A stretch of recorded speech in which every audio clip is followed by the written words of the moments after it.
मित्रों, नमः संस्कृता। कैसे हैं आप सब? आशा करती हूँ अच्छे होंगे। मैं सीमा वर्मा अपने यूट्यूब चैनल ओम अध्ययन केंद्र से आप सभी लोगों का स्वागत करती हूँ। आज मैं बिहार टीजीटी, पीजीटी एवं बिहार जूनियर शिक्षक भर्ती से संबंधित कौटिल्यकृत अर्थशास्त्र से कुछ बहुत ही महत्वपूर्ण पॉइंट आप लोगों को बताऊँगी, जो परीक्षा में आने वाले प्रश्न हैं उन्हीं पे आज चर्चा होगी। तो चलिए फ्रेंड्स, आज की क्लास शुरू करने से पहले आप सभी मित्रों से अनुरोध है कि जिन्होंने चैनल को सब्सक्राइब नहीं किया, प्लीज़ चैनल को लाइक, सब्सक्राइब, शेयर करिएगा और क्लास अच्छी लगती हो तो एक प्यारा सा कमेंट करिएगा। चलिए फ्रेंड्स, आज की क्लास हम शुरू करते हैं। कौटिल्य का अर्थशास्त्र। अब यहाँ हमें कौटिल्य के बारे में थोड़ा बताएंगे। लेखक, अर्थशास्त्र के लेखक कौन है? कौटिल्य। इनका जन्म अनुमानतः 375 ईसा पूर्व हुआ था। इनके पिता का नाम क्या है? चाणक्य। आवास पाटलिपुत्र है और अन्य नाम इनका कौटिल्य विष्णुगुप्त है। अध्ययन तक्षशिला और व्यवसाय चंद्रगुप्त मौर्य के महामंत्री थे। रचनाएं इनकी अर्थशास्त्र और चाणक्य नीति। इनकी दो रचनाएं हैं, अर्थशास्त्र और चाणक्य नीति। अर्थशास्त्र ग्रंथ का परिचय। अब लेखक कौटिल्य हैं। रचना काल लगभग 300 ईसा पूर्व। विभाजन पूछा जाता है तो अधिकरण, प्रकरण और अध्यायों में विभक्त है। अर्थशास्त्र में कुल 15 अधिकरण है, 180 प्रकरण है तथा 150 अध्याय हैं। अधिकरण पूछा जाए तो 15 अधिकरण हैं, 180 प्रकरण हैं और 150 अध्याय हैं। श्लोक, बीच में प्रयुक्त श्लोकों की संख्या 340 है। शैली पूछा जाए तो गद्य शैली है।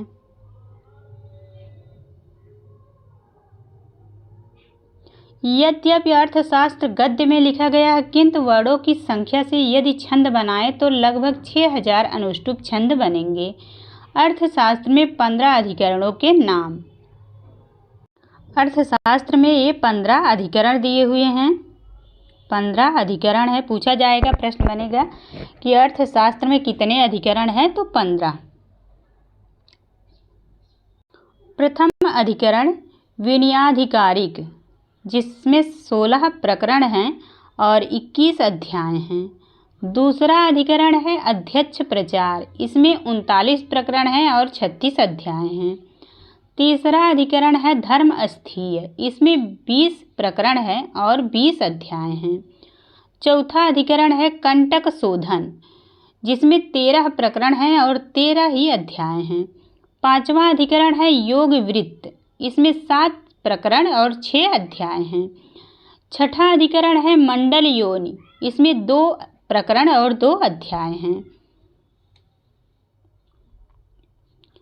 अगला है 7वां अधिकरण साड्य गुण, इसमें 29 प्रकरण हैं और 18 अध्याय हैं। 8वां अधिकरण है व्यसन अधिकारिक, इसमें 8 प्रकरण हैं और 5 अध्याय हैं। 9वां अधिकरण यह अभिजात्य कर्म, इसमें 12 प्रकरण हैं, 7 अध्याय हैं। 10वां अधिकरण है सांग्रामिक, इसमें 13 प्रकरण हैं, 6 अध्याय हैं। एकादश अधिकरण, यह वृत्त संघ और इसमें जो है 2 प्रकरण और 1 अध्याय हैं।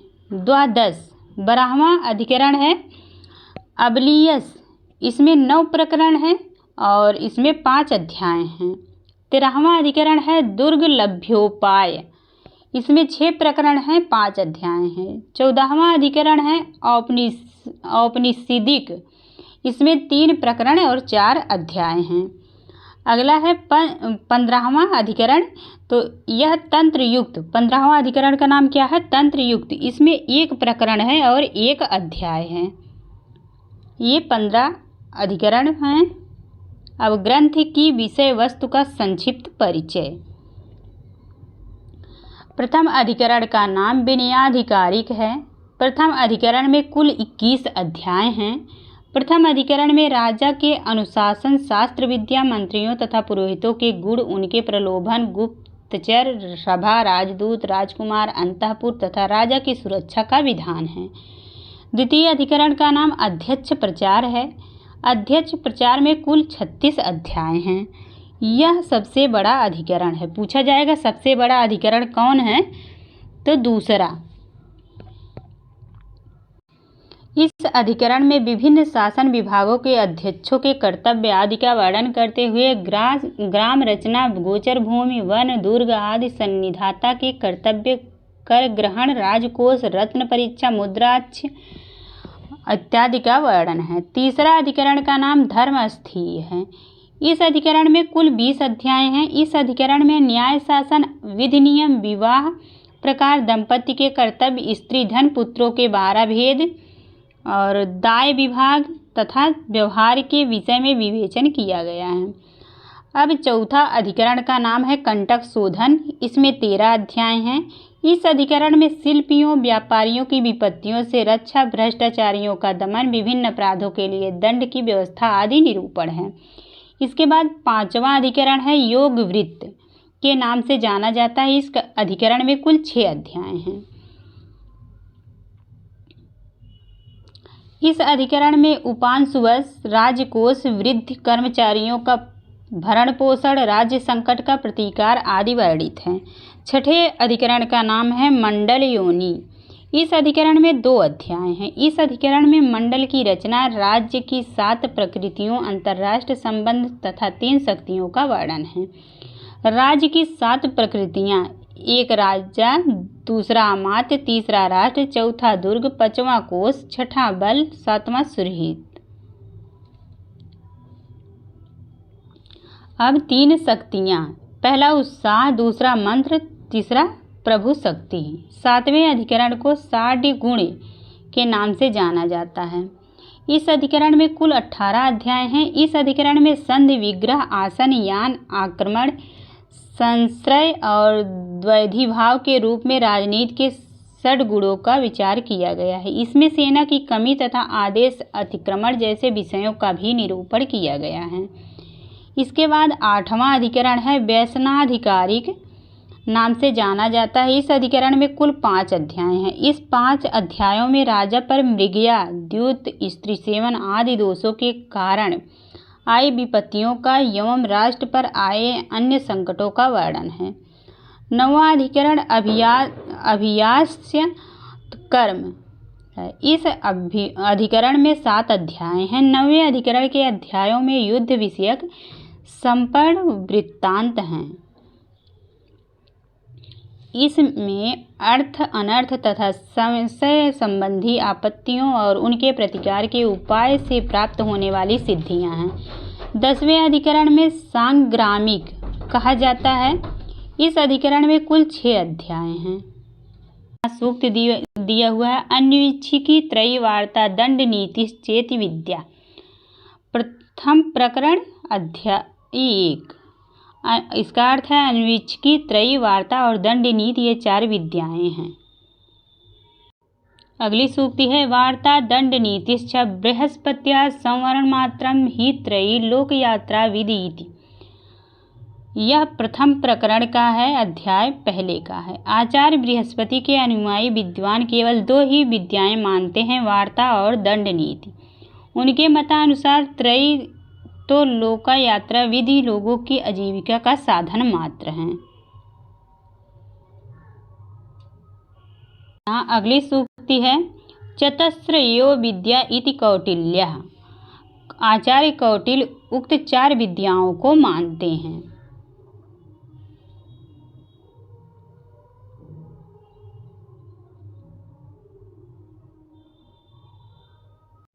अगली सूक्ति है प्रदीपः सर्वविद्यानाम् उपायः सर्वकर्मणाम् आश्रयः सर्वधर्माणां सस्वद अन्वीक्षिकी मतः। यह अन्वीक्षिकी विद्या सर्वदा ही सब विद्याओं का प्रदीप, सभी कार्यों का साधन, सब धर्मों का आश्रय अर्थ मानी गई है। अब यहाँ से प्रश्न बनेगा गूढ़ पुरुषोत्पत्ति किस अधिकरण में है, तो प्रथम अधिकरण में है। वही पूछा जाएगा किस प्रकरण में है, तो 7वें प्रकरण में है। और किस अध्याय में है, तो 11वें अध्याय में। गूढ़ पुरुषोत्पत्ति 11वें अध्याय 7वें प्रकरण और प्रथम अधिकरण में दिया हुआ है।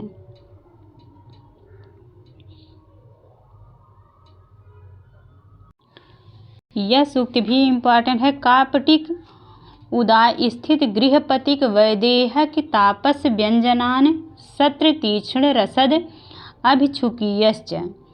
कापटिक उदाय स्थित गृहपतिक वैदेहक तापस सत्री तीक्ष्ण रसद और भिक्षुकी आदि अनेक प्रकार के गुप्तचर होते हैं। यहाँ गुप्तचरों को बताया गया है गुप्तचर कितने प्रकार के होते हैं। अगली सूक्ति है परमज्ञः प्रगल्भ छात्रः कापटिकः। दूसरों के रहस्यों को जानने वाला बड़ा प्रगल्भ और विद्यार्थी की वेशभूषा में रहने वाला गुप्तचर कापटिक कहलाता है। जो दूसरे के रहस्य को जानता है उस जो है गुप्तचर को प्रगल्भ बोलते हैं, और जो विद्यार्थी के वेशभूषा में गुप्तचर रहते हैं उनको कापटिक बोलते हैं।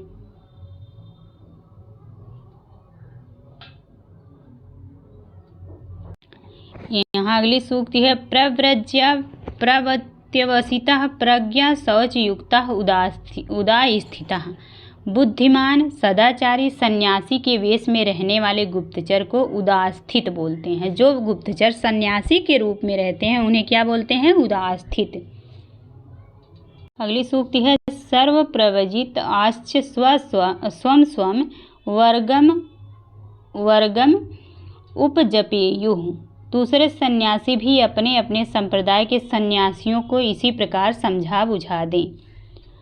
अगला है कृषको वृत्तक्षीणः प्रज्ञाश्चयुक्तो गृहपतिक व्यंजनः। बुद्धिमान पवित्र हृदय और गरीब किसान के वेश में रहने वाले गुप्तचर को क्या कहते हैं? गृहपतिक। अगली सूक्ति है स कृषि कर्म दृष्टयाम भूमि विति समान पूर्वेण। वह कृषि कार्य के लिए नियुक्त भूमि में जाकर उदास्थित गुप्तचर के ही समान कार्य करें। अगली सूक्ति है वाणिज्य को वृत्तक्षीणा प्रज्ञा सूचि युक्तो वैदेहक व्यंजना। बुद्धिमान पवित्र हृदय गरीब व्यापारी के वेश में रहने वाले गुप्तचर को क्या कहते हैं? वैदेहक। अगली सूक्ति है सा वाणी कर्म प्रतिष्ठयाम भूमि विति सामानम पूर्वेण। वह व्यापार कार्य के लिए नियुक्त भूमि में जाकर उदास्थित गुप्तचर की भांति कार्य करें। अगला है मुंडो जटिलो व वृत्ति कामस्त तप व्यंजना। जीविका के लिए सिर मुड़ाए या जटा धारण किए हुए राजा का कार्य करने वाला गुप्तचर ही तापस कहलाता है। अब यहाँ से महत्वपूर्ण तथ्य दिए हुए हैं। कौटिल्य के अनुसार अर्थ का अभिप्राय मनुष्यों की बस्ती अर्थात वह प्रदेश जिसमें मनुष्य बसते हैं। अगला पॉइंट है अर्थशास्त्र उस शास्त्र को कहते हैं जिसमें राज्य की प्राप्ति और उसके पालन के उपायों का वर्णन है। अगला है कौटिल्य ने 2 प्रकार के संघ राज्यों का उल्लेख किया है। प्रथम संघ राज्य राजा उपाधि धारण करने वाले राज्य शासित राज्य। दूसरे बिना राजा की उपाधि धारण करने वाले राज्य शासित राज्य। प्रथम संघ राज्य के प्रमुख नाम लिच्छविक, वृजिक, मल्लक, मद्रक, कुकुर, कुरु और पांचाल है। दूसरे संघ राज्य के प्रमुख नाम काम्बोज, सुराष्ट्र, क्षत्रिय और श्रेणी आदि है। कौटिल्य के अनुसार एक चिरस्थायी एवं सर्वांगीण साम्राज्य की सुरक्षा व्यवस्था के लिए मंत्री परिषद का होना आवश्यक है। जातक, महावस्तु तथा अशोक के शिलालेखों में मंत्री परिषद की परिषा कहा गया है। कौटिल्य ने मंत्री परिषद के प्रमुख 4 सदस्य बताए हैं: मंत्री, पुरोहित, सेनापति, युवराज। इनके अतिरिक्त और जानपद आदि परिषद के सदस्य होते हैं। कौटिल्य के अनुसार मंत्री और अमात्य 2 अलग अलग पद होते हैं। कौटिल्य ने राज्य अधिकारियों को 3 भागों में विभक्त किया है। प्रथम श्रेणी में मंत्री, पुरोहित, सेनापति, युवराज और दूसरे में दौवारिक, अंतवंशिक, प्राशस्त्री, समाहर्ता, सन्निधाता। तृतीय श्रेणी में प्रदेष्टा, नायक, पौर, व्यवहारिक, कामार्तिक, सभ्य, दंडपाल, दुर्गपाल आदि आते हैं। कौटिल्य ने दूतों की 3 श्रेणियां बताई हैं। एक निश्रिष्टार्थ, दूसरा है परिमितार्थ, तीसरा शासनहर।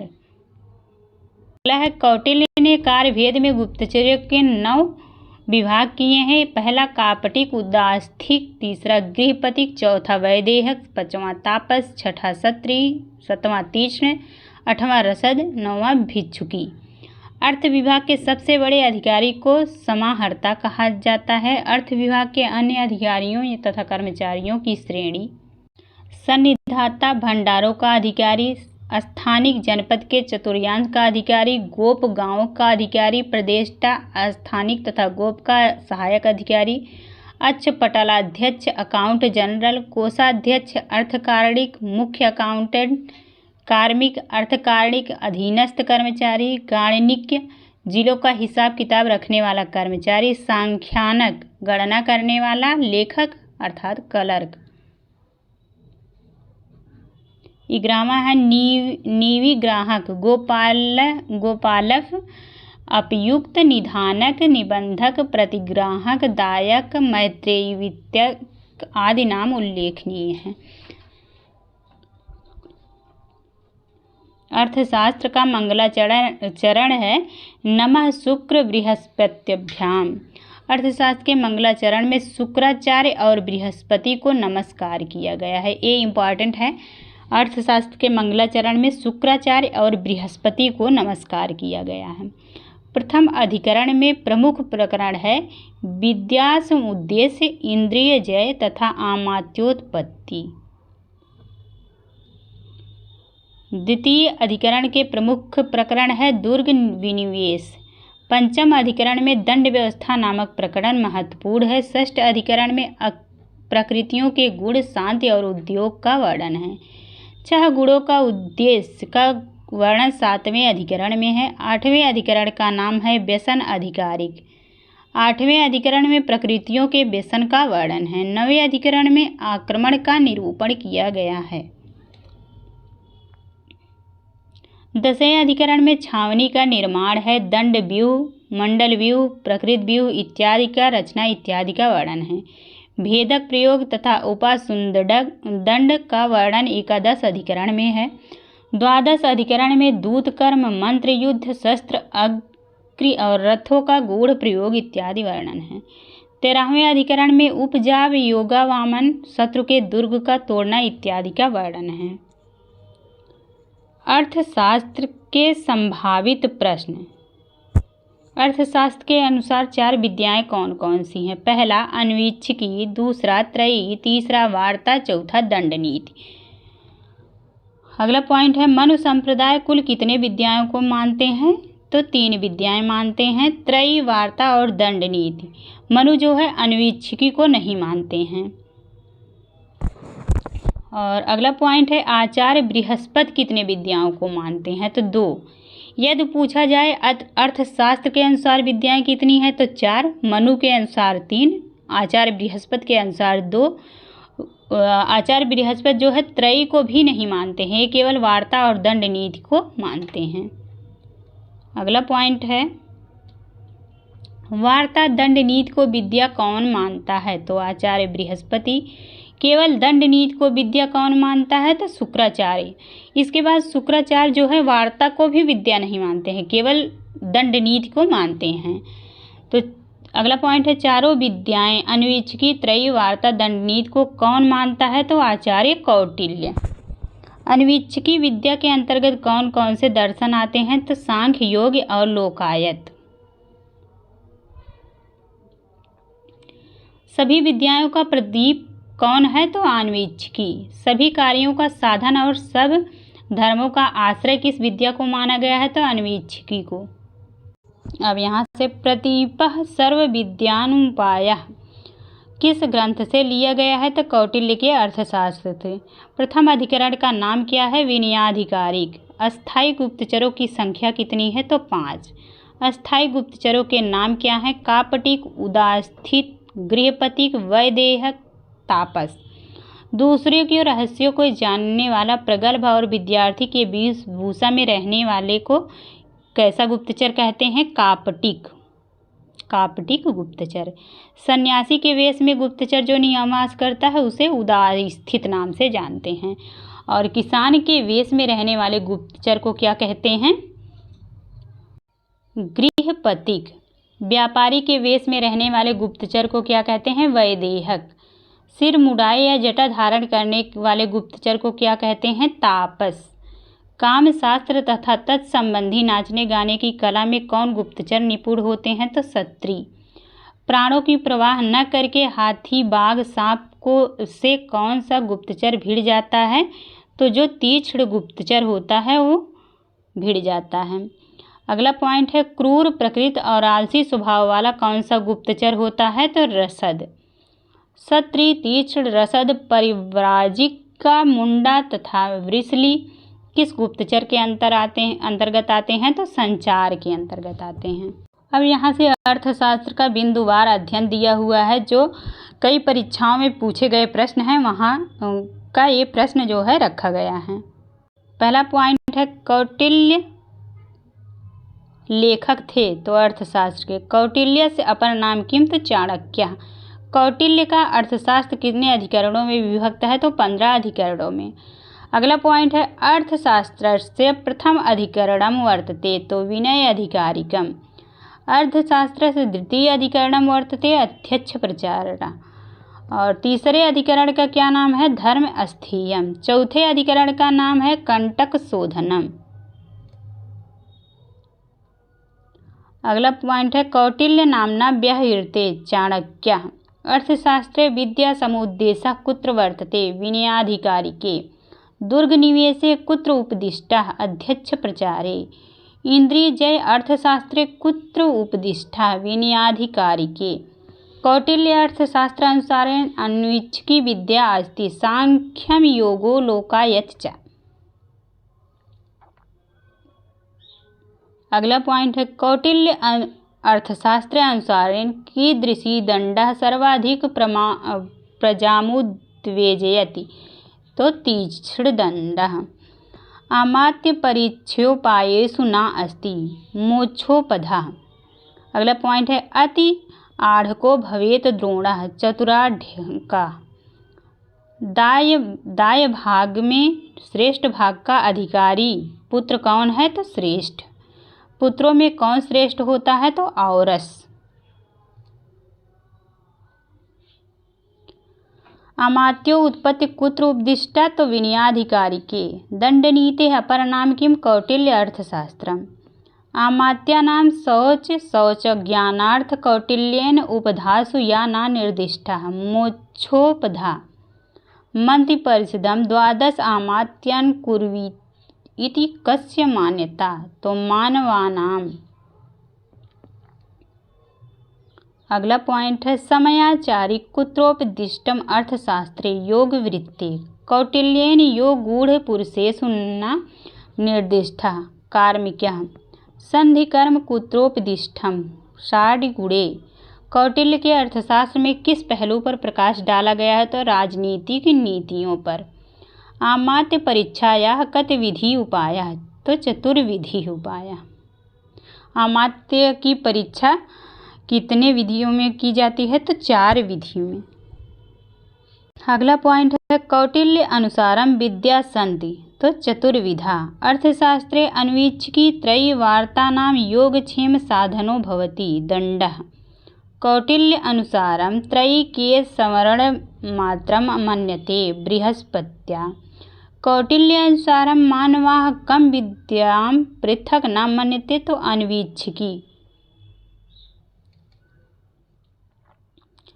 कौटिल्येन विद्ये 4 चरणाः स्वीकृताः धर्मः व्यवहारः चरित्रः राजशासनश्च।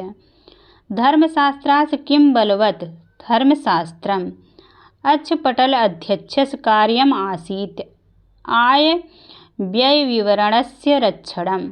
नीतिविषयक ग्रन्थस्य कर्ता शुक्राचार्यः। कौटिल्येन सेनायाः श्रेण्यः कतिधा उल्लिखिताः? 7। अधोलिखितेषु क्रम कुत्र पालितः? संधिः विग्रह यानम् आसनम्। अगला पॉइंट है अर्थशास्त्रे उद्धृतं प्रीतिपौत महामान्यत्यान् कुर्वीत इति मतं कस्य कौणपदत्यस्य। अगला पॉइंट है अर्थशास्त्रे उद्धृतं सहाध्ययिनो अमात्य कुर्वीत इति मतं कस्य भारद्वाजस्य। अगला पॉइंट है आमात्यानां शौचज्ञानं कथं ज्ञातव्यं कौटिल्यः अभिप्रयति उपाधिभिः त्रया हि रक्षितो लोकः प्रसीदति न सीदति इति कस्याभिप्रायः। तो कौटिल्यस्य। अगला पॉइंट है कौटिल्य अनुसारं कः मंत्रं श्रोतुं न अर्हति अश्रुतशास्त्रस्थः। अगला पॉइंट है कौटिल्य अर्थशास्त्रे शब्दस्य को अर्थः मनुष्यवती भूमिः। अगला पॉइंट है अर्थशास्त्र अनुसारेण वार्ता शब्दार्थः कः कृषि पशुपालनं वाणिज्यम्। कौटिल्य अर्थशास्त्रे सर्वविद्यानां प्रदीपः सर्वकर्मणाम् उपायः सर्वधर्माणां च आश्रयः का विद्या प्रोक्ता अन्वीक्षिकी विद्या। कौटिल्य अर्थशास्त्रे एतत् वैश्यस्य स्वधर्मो न भवेत्। तो याजनम्। तो कौटिल्य के अर्थशास्त्र बनने वाले जितने भी पॉइंट में प्रश्न थे मैंने आप लोगों को बता दिया है। इससे बाहर कौटिल्य अर्थशास्त्र से कोई भी प्रश्न नहीं बनेगा। आप लोग इसको अच्छे से पढ़ लीजिएगा। तो चलिए फ्रेंड्स, आज की क्लास हम यहीं पे समाप्त करते हैं। Thank you all of you. आप लोगों को क्लास कैसी लगी कमेंट में ज़रूर बताइएगा। धन्यवाद।